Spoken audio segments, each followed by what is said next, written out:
防守的一些问题。不过我觉得这在未来来讲，我们还是会再持续的加油跟进步。那个我面对下一场比赛。Coach, untuk pertandingan ini selain kemenangan ada target khusus kah untuk timnas pada pertandingan lawan Turkmenistan nanti? 승리 외에 혹시 다른 목표가 있으신지 이번 경기 통해서?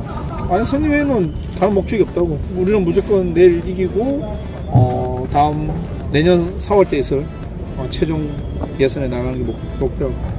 Kita ada target lain selain kemenangan ya. Jadi wajib akan menang besok.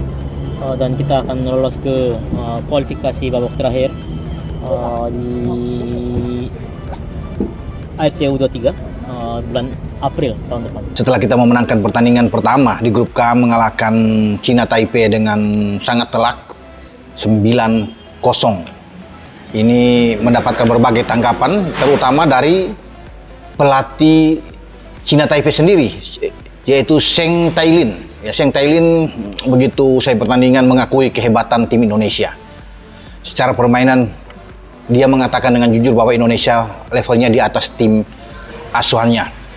Dan kalau juga membandingkan bagaimana mereka kalah di pertandingan pertama tanggal 6 yang lalu melawan Turkmenistan, mereka kalah dengan 4-0.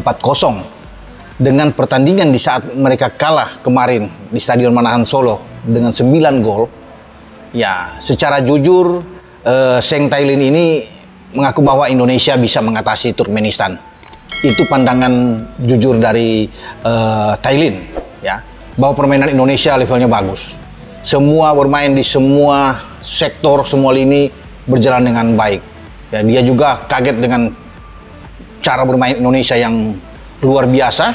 Bahkan di babak pertama sudah bisa mendapatkan 5 gol dari 5 pemain berbeda. Maruf, ya. Ini 9-0. Ya. Sebelum kita berbicara banyak mengenai tim nasional U23, apakah kaget, biasa aja, atau masih terlalu dini untuk memuji tim nasional? Kaget iya, karena ini kan menjadi sesuatu yang luar biasa ya, catatan kemudian sejarah pertama terutama untuk Sintayong ini adalah kemenangan terbesar timnas Indonesia di bawah Sintayong. Betul. Apapun bahwa meskipun ini levelnya misalnya yang dihadapi adalah China Taipei, kemudian levelnya 23, tetap ini kemenangan yang sangat penting. Jumlah gol juga menjadi sangat penting karena itu biasanya akan menentukan ketika nanti hasil akhirnya seperti apa. Ya. Sehingga meskipun kaget tapi ini jelas adalah bentuk bagaimana kerja keras dan kemudian bagaimana bentuk kualitas yang dimiliki oleh para pemain timnas Indonesia di bawah 23 tahun. Ya. Kebahagiaan membuncah. Ya. ST dipuja. Pak Erick Thohir pun luar biasa bahagia. Yap. Nah, kita akui itu dan kita juga turut berbahagia. Ya. Selamat kita ucapkan. Kira-kira Wel, menurut Anda kunci suksesnya apa, Wel? Sebelum bicara kunci sukses, saya koreksi pemilihan kata sukses. Kenapa? Karena baru menang kan bukan sukses. Beda? Beda dong. Kalau menang itu baru pertempuran kecil, proses. Kalau sukses itu perangnya dimenangkan. Maksudnya sukses lolos. Ya kan, sukses lolos terus sukses juara. Itu baru kita bicara sukses. Ya kan proses lah, Tom. Ya. Seperti yang kita ketahui teman-teman bahwa Indonesia di pertandingan pertama mereka berhasil mengalahkan Chinese Taipei dengan skor telak 9-0. Sedangkan Turkmenistan hanya bisa menang 4-0 atas Chinese Taipei. Artinya dari segi hitung-hitungan Indonesia hanya membutuhkan 1 poin lagi untuk bisa menjadi juara grup dari grup K dan lolos langsung ke Piala AFC U23 yang akan diselenggarakan di Qatar tahun depan. Tapi itu kan hitung-hitungan secara matematis di atas kertas. Namun di atas lapangan para pemain tetap harus berjuang habis-habisan. Gak bisa menganggap remeh Turkmenistan. Dan juga gak boleh para pemain itu bermain untuk mencari hasil imbang. Gak bisa karena para pemain Turkmenistan juga punya ambisi yang sama seperti para pemain Indonesia. Mereka juga ingin kembali lolos ke Piala AFC U23. Maka itu harus berhati-hati para pemain kita. Jangan sampai lengah di lini pertahanan. Karena seperti yang pernah saya jelaskan tentang Turkmenistan bahwa mereka akan bermain mengandalkan level agresivitas yang tinggi. Pertandingan hidup mati untuk bisa lolos Piala Asia U23 tahun 2024 akan dilakoni tim U23 Indonesia, Selasa tanggal 12 September tahun 2023. Dibanding lawan sebelumnya yakni tim U23 China Taipei atau Taiwan, lawan berikutnya Indonesia adalah tim U23 Turkmenistan yang dianggap lebih berat. Namun jangan khawatir bagi pelatih tim U23 Indonesia Shin Tae-yong (STY), setidaknya pelatih Cina Taipei, Zheng Tailin telah membocorkan gaya permainan Turkmenistan. Dikutip dari akun IG @timnas bola, pelatih Cina Taipei memberi pesan kepada timnas Indonesia U23 agar mewaspadai gaya main counter atak Turkmenistan. Pelatih Cina Taipei mengatakan hal tersebut karena mereka telah menghadapi Turkmenistan pada pertandingan perdana grup K kualifikasi Piala Asia U23 2024.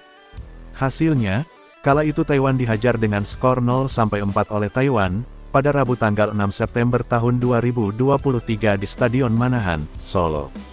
Timnas Indonesia sangat kuat, saya berharap Indonesia bisa jadi pemenang, juara grup, di ajang ini, kata Zheng Tailin yang dikutip dari bolasport.com. Lini serang Indonesia sangat kuat, kata Zheng Tailin. Mungkin mereka perlu lebih fokus mengenai lini belakang. Mereka perlu waspada di laga selanjutnya, apalagi soal serangan balik counter atak, sambungnya. Taiwan hancur lebur saat menghadapi timnas Indonesia U23 pada laga kualifikasi Piala Asia U23. Bertanding di Stadion Manahan Solo, Sabtu tanggal 9 September tahun 2023, Taiwan dibantai 0-9. Ini menjadi kekalahan kedua mereka di kualifikasi dan memastikan peluang lolos ke Piala Asia U23 2024 tertutup. Pasalnya, Taiwan juga kalah dari Turkmenistan pada laga perdana dengan skor 0-4. Pelatih Taiwan, Zheng Tailin mengakui Indonesia adalah tim yang luar biasa. Dia juga berharap pasukan Shin Tae-yong bisa menjuarai grup dan lolos ke Piala Asia. Namun, Zheng Tailin juga memberikan nasihat untuk skuad Garuda. Dia menyebut, timnas Indonesia U23 harus berhati-hati dengan counter atak Turkmenistan. Timnas Indonesia sangat kuat, saya berharap Indonesia bisa jadi pemenang, juara grup, di ajang ini. Lini serang Indonesia sangat kuat, kata Zheng. Mungkin mereka perlu lebih fokus mengenai lini belakang. Mereka perlu waspada di laga selanjutnya, apalagi soal serangan balik counter atak, tambahnya. Sementara itu, ia mengaku mendapat pelajaran berharga selama kualifikasi Piala Asia U23 2024. Dengan bermateri sebagian besar pemain kuliahan dan bukan pemain profesional, Taiwan sadar diri harus terus menambah pertandingan agar terus terasah. Tim kami sebagian besar terdiri dari pemain dengan usia 19-20 tahun, kata Zheng Tailin. Mereka tengah berkuliah, jadi ya mungkin mereka harus meningkatkan permainan mereka. Tapi mereka sudah melakukan yang terbaik, tambahnya.